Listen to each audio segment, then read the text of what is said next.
Audio book धर्म प्राण Mahamana Pandit Madan Mohan Malviya ji. Sound track number 2। Malviya ji की धर्म भावना।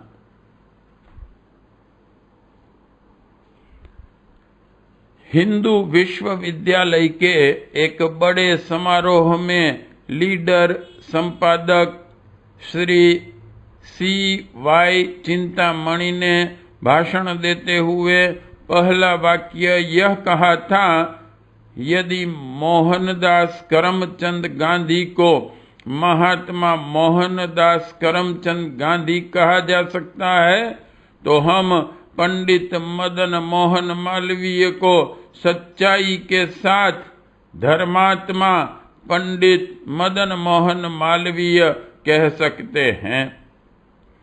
इसमें संदेह नहीं कि श्री चिंतामणि ने मालवीय जी के संबंध में जो मनोभाव प्रकट किए थे वह दिखावटी या प्रशंसा सूचक नहीं था, पर जो कोई मालवीय जी को थोड़ा बहुत जानते हैं वह अवश्य इन शब्दों की सार्थकता को अनुभव करेगा। मालवीय जी शास्त्र और परंपरा के दृढ़ अनुयायी होते हुए भी धर्म के वास्तविक मर्म को समझते थे और उनका पालन करते थे। वे धर्म का लक्षण यह बतलाते थे, यत्तु आर्यः क्रियमाणं प्रशंसन्ति स धर्मः, अर्थात जिसे आर्य जन कहें कि अमुक कार्य करना प्रशंसनीय है वही धर्म है। इसकी विशेष व्याख्या करने के लिए वे प्रायः निम्नलिखित श्लोक कहा करते थे, जिनका अर्थ होता था, सत्पुरुषों व सज्जनों के मार्ग का यदि किसी कारणवश पूरी तरह अनुसरण न किया जा सके तो उस मार्ग पर थोड़ा थोड़ा ही चलें। यदि वह इस पर चलेगा तो उसको निराशा न होगी। सन्मार्ग की विवेचना करने के लिए वे सामवेद के एक मंत्र को प्रमाण मानते थे, जिसका अर्थ है कि दान द्वारा कृपणता पर विजय प्राप्त करो, अक्रोध द्वारा क्रोध को जीतो, श्रद्धा से अश्रद्धा का पराभव करो, सत्य से असत्य को पीछे हटाओ। यही सन्मार्ग है, यही अमृत है, यही स्वर्ग और प्रकाश की ओर गमन करना है। मालवीय जी स्वयं इस पर आचरण करते थे। इसका प्रमाण कानपुर के कांग्रेस अधिवेशन में मिला। जब मालवीय जी मोतीलाल जी नेहरू के किसी प्रश्न का विरोध करने उठे, मोतीलाल जी का स्वभाव बहुत तेज था और वे अपना विरोध कभी सहन नहीं कर सकते थे। इसलिए मालवीय जी को खड़े होते देखकर कहने लगे, निश्चिंत होकर बैठ जाओ और पंडित जी से महाभारत और भागवत की कथा सुनो। मालवीय जी ने हंसकर उत्तर दिया, भाई मोतीलाल जी ने यदि इन ग्रंथों को ध्यान और श्रद्धा के साथ पढ़ा होता तो वे ऐसा न कहते। मालवीय जी की शांति ने मोतीलाल के क्रोध को जीत लिया। ब्राह्मण ही क्या प्रत्येक मनुष्य के लिए तप एक आवश्यक धर्म कर्तव्य है। गीता 18/42 में शम, दम, तप, शौच आदि 9 गुणों को सच्चे ज्ञानी का लक्षण बतलाया है। मालवीय जी ने तप की व्याख्या के लिए नीचे लिखा पद्य रचा था। घट घट व्यापक राम जप रे, मत कर बैर झूठ मत भाखे, मत पर धन हर मत मद चाखे, जीव मत मार जुआ मत खेले, मत पर तीय लिख यही तेरो तप रे। अस्पृश्यता निवारण में सहयोग। मालवीय जी एक प्रसिद्ध सनातन धर्मी माने जाते थे और आचार विचार पर इतने दृढ़ थे कि विलायत यात्रा के समय अपने साथ गंगा जल और गंगा की मिट्टी ले गए थे और विदेश में निरंतर उन्हीं का उपयोग किया, पर धर्म के बहाने वे किसी अन्यायपूर्ण प्रथा का समर्थन करने को तैयार नहीं थे। जब महात्मा गांधी ने अछूतोद्धार का आंदोलन उठाया तो मालवीय जी ने भी उसमें सहयोग दिया और शूद्रों को मंत्र दीक्षा देने का निश्चय किया, पर वे किसी धार्मिक कार्य में स्वेच्छाचारिता के व्यवहार को बुरा मानते थे। इसलिए इसको कार्य रूप में परिणत करने के पहले उन्होंने सनातन धर्म के अनेक प्रसिद्ध पंडितों का एक बृहद सम्मेलन प्रयाग में किया और उसके सामने मनु तथा अन्य ऋषियों के वचनों का प्रमाण देते हुए एक प्रस्ताव रखा। इससे पुराने विचार के पंडितों में हलचल मच गई और एक पंडित ने उठकर यहाँ तक कह दिया कि मालवीय जी अपने को मनु आदि से अधिक समझते हैं। उनके कहने से शूद्रों को मंत्र दीक्षा नहीं दी जा सकती, पर इससे मालवीय जी तनिक भी विचलित न हुए और उन्होंने 1 घंटा तक संस्कृत में भाषण करते हुए अंत में कहा, मैंने आप जैसे विद्वानों के चरणों में मनु आदि ऋषियों के वचनों की समीक्षा जैसी मेरी तुच्छ बुद्धि में आई प्रस्तुत की है। निर्णय तो आप लोगों के हाथ में है, जैसा आप निर्णय करेंगे उसका मैं पालन करूंगा।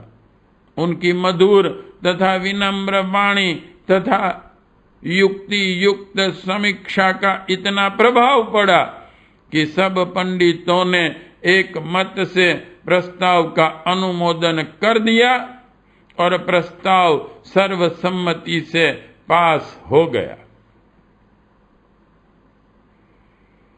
इसके पश्चात उन्होंने स्वयं काशी में गंगा तट पर बैठकर चारों वर्णों के लोगों, यहाँ तक कि चांडालों को भी ओम नमः शिवाय, ओम नमो नारायण, ओम नमो भगवते वासुदेवाय आदि मंत्रों की दीक्षा देनी आरंभ कर दी। इसके कुछ वर्ष बाद जब वे नासिक गए तो वहां गोदावरी के तट पर बहुत से हरिजनों को दीक्षा दी। प्रयाग तथा कलकत्ता में भी कई बार ऐसे ही दीक्षा समारोह हुए। कहीं कहीं धर्म के नाम पर अंधश्रद्धा में ग्रस्त लोगों ने विरोध करके हुल्लड़ मचाया। कहीं पत्थर ढेला भी फेंके गए, पर मालवीय जी अपना काम करते रहे और मीठी वाणी में विरोधियों को शांत करते रहे। यही सच्चे धार्मिक जनों का लक्षण है।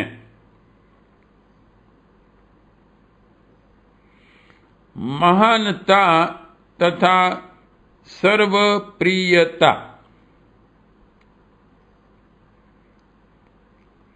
उनकी ऐसी महानता को देखकर ही एक बहुत बड़े सरकारी अधिकारी श्री B.N. मेहता ने, जो संस्कृत और पाश्चात्य साहित्य दोनों के प्रकांड विद्वान थे, कहा था, वे यानी कि मालवीय जी घोंघों और केकड़ों के समूह के बीच में दृढ़ चट्टान की भांति खड़े हैं। उनका सुंदर सांचे में ढला सा शरीर जिसका प्रत्येक अवयव बाह्य आंतरिक सामंजस्य से दमक रहा है, उनकी निरंतर तप की साधना, उनके उद्देश्य की महानता को समझकर कौन ऐसा है जो 20वीं शताब्दी में शंकर में समाविष्ट अति ब्राह्मण को तुरंत न पहचान लेगा। कैलाश पर्वत के शिखर की भांति वे उज्जवल वस्त्रों में आच्छादित होकर ऊंची मूर्ति के समान खड़े हैं। वे सृष्टि के आरंभ में होने वाले उन कमल की तरह है जिसे कोई चीज दूषित नहीं कर सकती। महात्मा गांधी भी मालवीय जी के महान गुणों के कारण उनका बड़ा सम्मान करते थे। सन 1931 में विलायत यात्रा के अवसर पर उन्होंने कहा था, मैं तो मालवीय जी महाराज का पुजारी हूँ। पुजारी तृप्ति के ठीक वचन कैसे लिख सकता है? जो कुछ लिखेगा उसे अपूर्ण सा प्रतीत होगा। मालवीय जी के दर्शन मैंने सन 1860 के वर्ष में चित्र द्वारा किए थे। वही छवि मैं आज भी देख रहा हूँ। जैसे उनकी वेशभूषा में वैसे ही उनके विचारों में पूर्ण ऐक्य चला आया है। इस ऐक्य में मैंने माधुर्य और शक्ति को पाया है। आज मालवीय जी के साथ देशभक्ति में कौन मुकाबला कर सकेंगे? यौवन काल से लेकर आज तक उनकी देशभक्ति का प्रवाह अविच्छिन्न चलता आया है। मालवीय जी धर्म भक्त, देशभक्त और समाज भक्त होने के साथ ही सुधारक भी थे, पर उनके सुधार कार्य में अन्य लोगों से कुछ अंतर था। अन्य सुधारक जहां समाज से विद्रोह, संघर्ष करने लग जाते हैं, वहां मालवीय जी समाज से मिलकर चलने के ही पक्षपाती थे। वे सुधार अवश्य करते थे, जैसा उनके हरिजनों के मंत्र दीक्षा देने के कार्य से प्रकट होता है, पर उन्होंने उस कार्य को लोगों को समझा बुझाकर और राजी करके ही किया।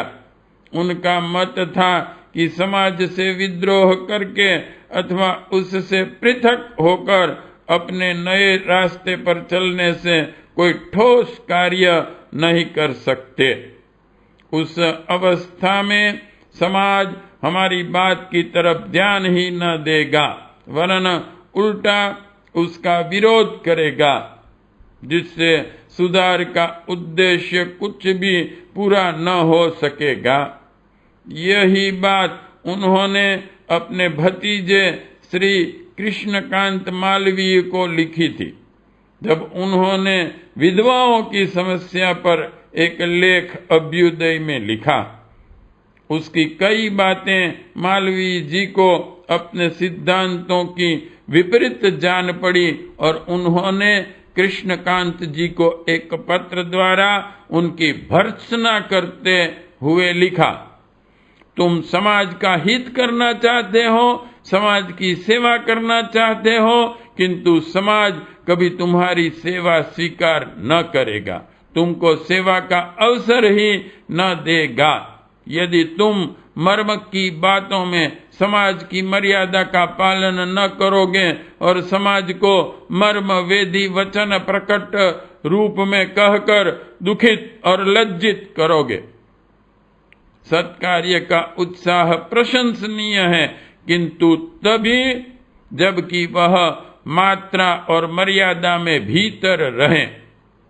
यदि उत्साह की बाढ़ में विवेक और विचार को बह जाने दोगे तो समाज का कुछ भी उपकार न कर सकोगे। यही कारण था कि मालवीय जी ने सुधार के कामों में कभी जल्दबाजी नहीं की और जो कुछ किया वह समाज को समझा बुझाकर और साथ लेकर ही किया। उनका कहना था कि जब हम समाज का सुधार चाहते हैं, उसके कल्याण के लिए प्रयत्न कर रहे हैं, तो उसके साथ रहकर ही वैसा किया जा सकता है। समाज से लड़कर उसकी निंदा बुराई करके तो और भी बिगाड़ होगा। सुधार की आशा कैसे की जा सकती है? उन्होंने अछूतों के साथ होने वाले अन्याय को बहुत पहले अनुभव कर लिया था।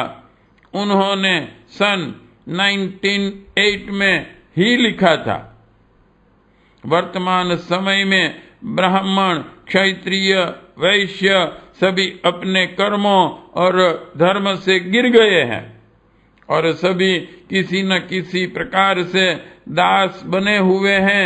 दास वृत्ति शूद्रों का लक्षण है, इसलिए हम लोग सब एक प्रकार से शूद्र हो गए हैं। ऐसी व्यवस्था में वर्णाश्रम धर्म कहाँ रहा? सामाजिक दृष्टि से देखने और विचार करने से यही जान पड़ता है कि वर्णाश्रम धर्म समाज और देश की स्थिति को स्थिर रखने और उसको समृद्ध बनाने का एक नियम है। पाश्चात्य देशों में जिसे डिवीजन ऑफ लेबर अर्थात कर्म विभाजन कहते हैं, इसी को ऋषियों ने वर्णाश्रम धर्म के नाम से कहा था और इस प्रकार का कार्य विभाजन का क्रम सभी देशों में प्रचलित है तथा वास्तव में इसके बिना देश का काम चल नहीं सकता। जिस व्यक्ति के प्राचीन धार्मिक परंपरा के विषय में ऐसे बुद्धि और तर्क संगत विचार हो, उसे किसी भी वर्ग या श्रेणी की अपेक्षा करने वाला अथवा द्रुणा करने वाला कैसे कहा जा सकता है?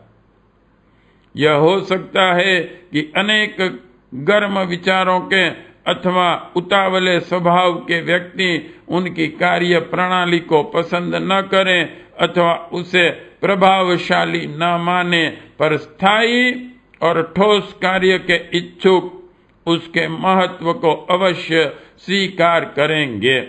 मालवीय जी स्वभाव से ही यथासंभव समझौते से कार्य को सिद्ध करने की नीति में विश्वास रखते थे और इसका परिणाम यह हुआ कि सामाजिक और धार्मिक क्षेत्र में ही नहीं, राजनैतिक क्षेत्र में भी उन्होंने बड़ी बड़ी कठिन समस्याओं को सुलझा दिया।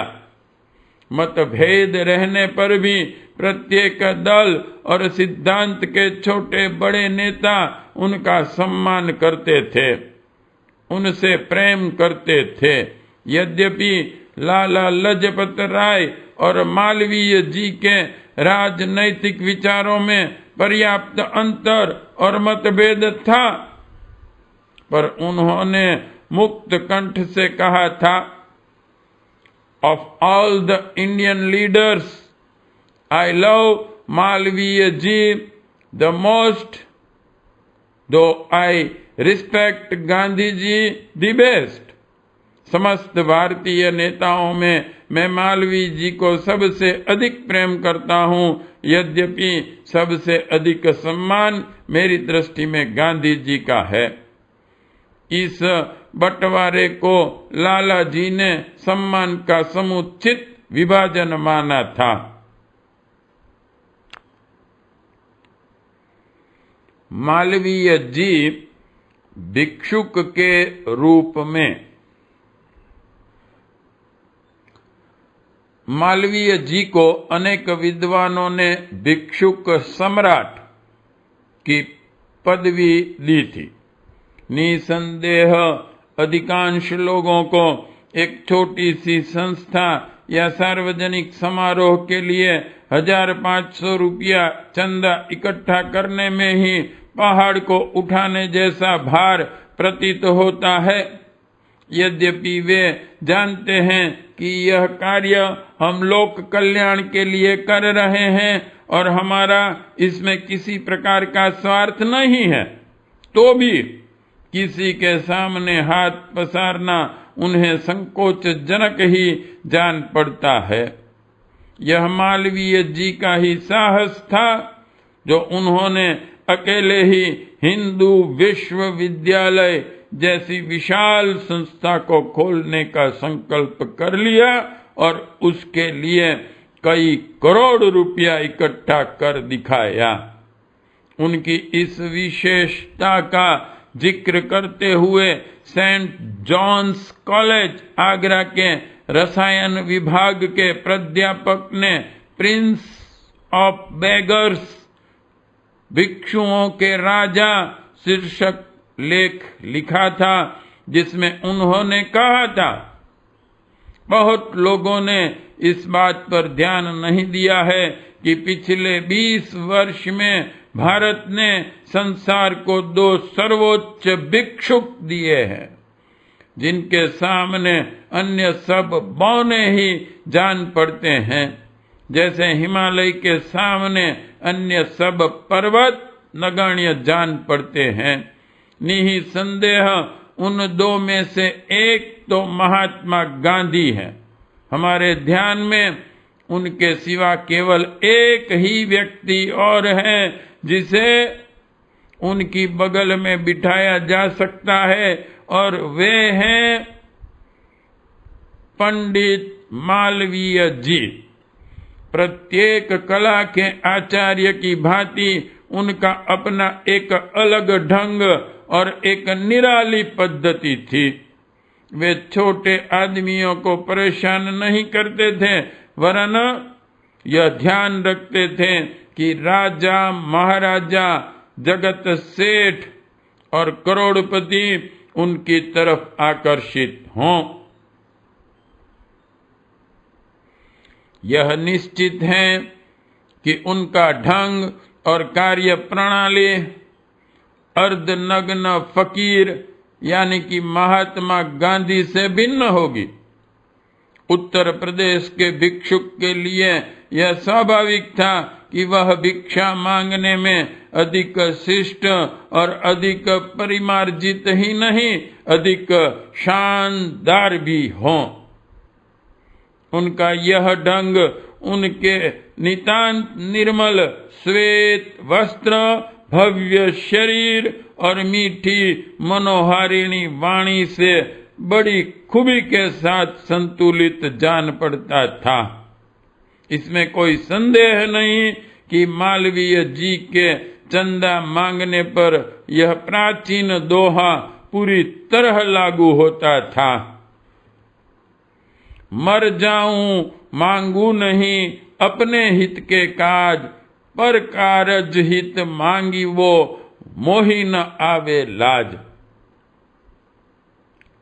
मालवीय जी विश्वविद्यालय के निमित्त धन इकट्ठा करने में कहां तक आत्मत्याग कर सकते थे, इसका एक उदाहरण तब देखने में आया जब उन्होंने राजा बलदेव दास विड़ला के एक बड़ी रकम प्राप्त की थी। बात यह हुई कि मालवीय जी ने सुना कि राजा बलदेव दास कुछ दान करना चाहते हैं, पर शर्त यह है कि कोई ब्राह्मण उसे गंगा जी में बैठकर ग्रहण करें। मालवीय जी इसके लिए तुरंत तैयार हो गए। यद्यपि इष्ट मित्रों तथा काशी के पंडितों ने भी इसका विरोध किया, पर मालवीय जी ने अपना विचार न बदला। जब राजा बलदेव दास जी को मालूम हुआ कि मालवीय जी जैसा सात्विक ब्राह्मण उनका दान लेने को तैयार है, तो उनको आश्चर्य और प्रसन्नता दोनों हुए। उन्होंने दान की रकम भी काफी बढ़ा दी और गंगा जी के भीतर खड़े होकर दान की रकम का चेक और कुशा हाथ में लेकर मालवीय जी को दान दे दिया। मालवीय जी ने भी उस 1 लाख से अधिक की रकम को कुछ रुपया अपनी तरफ से मिलाकर विद्यालय को दान कर दिया। विश्वविद्यालय के चंदे के लिए मालवीय जी ने कहीं भी जाने और किसी से भी मांगने में संकोच नहीं किया। यद्यपि अलीगढ़ की मुस्लिम यूनिवर्सिटी के मुकाबले में हिंदू यूनिवर्सिटी स्थापित होने की बात अनेक लोगों को बहुत अपील करती थी, पर वह जमाना ऐसा था कि लोग सार्वजनिक कार्यों के महत्व को बहुत कम अनुभव करते थे और ऐसे कामों में प्रायः तभी भाग लेते थे जब सरकार को उसके अनुकूल समझ लेते थे। ऐसे लोगों में इलाहाबाद के ही एक रईस सांवलदास जी कक्कड़ थे। वे अंग्रेजी सरकार के बड़े भक्त थे और उच्च सरकारी अधिकारियों के संपर्क में रहते थे। उस समय अधिकांश लोग स्कूल कॉलेजों आदि की स्थापना और व्यवस्था सरकार का कार्य और अधिकार समझते थे। ऐसे लोग जहां तक हो सकता था सार्वजनिक कार्यों से दूर ही रहते थे, क्योंकि उनको संदेह रहता था कि शायद इस तरह का कोई काम सरकारी अधिकारियों को नापसंद हो। पर मालवीय जी मोहल्ले का पुराना परिचय होने के आधार पर उनके पास भी पहुंच गए और उनसे चंदा ले आए।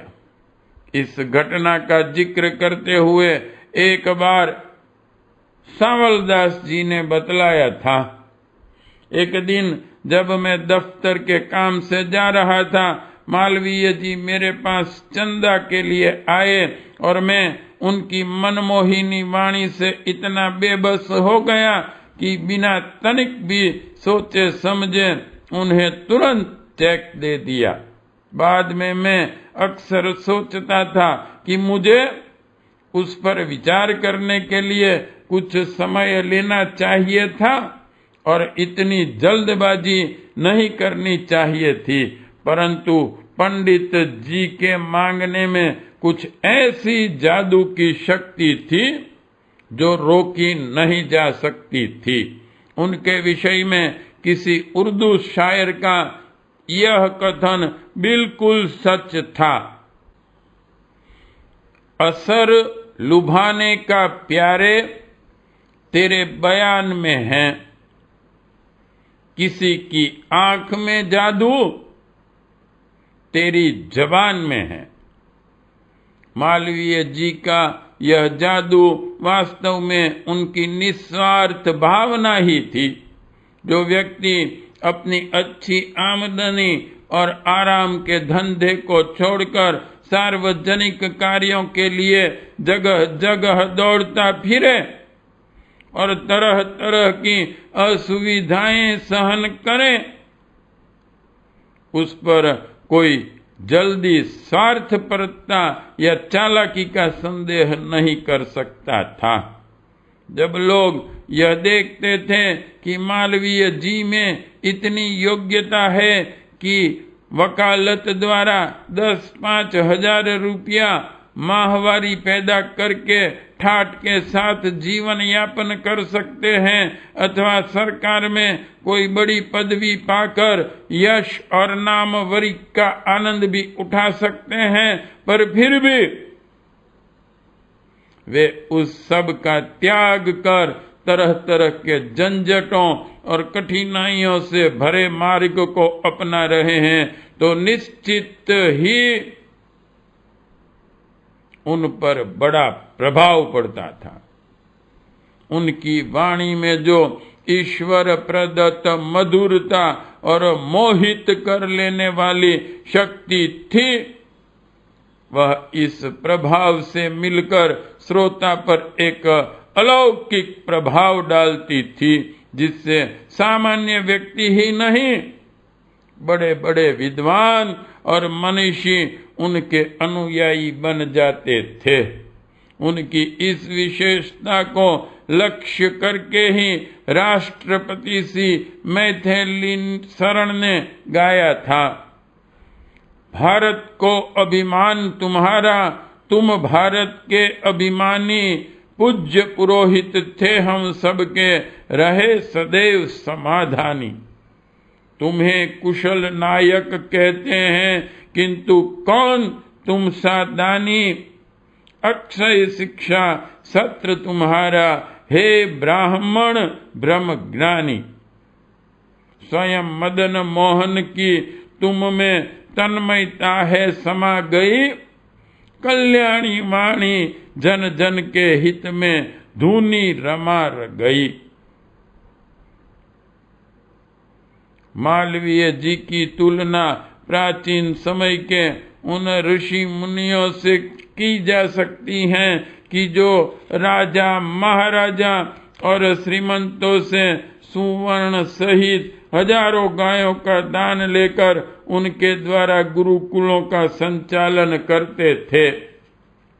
यद्यपि देश काल में परिवर्तन हो जाने से अब बड़े बड़े दान बैंकों के चेक द्वारा दिए जाते हैं और गुरुकुलों का स्थान आलीशान इमारतों में चलने वाले विद्यालयों ने ले लिया है, पर तथ्य की निगाह से दोनों में कोई अंतर नहीं। यह मालवीय जी के तप, त्याग और आत्मसमर्पण का ही परिणाम था कि अकेले करोड़ों का चंदा प्राप्त कर सके और उसकी एक एक पाई उन्होंने विद्यालय के निमित्त खर्च कर दी। साउंड ट्रैक नंबर 2 समाप्त।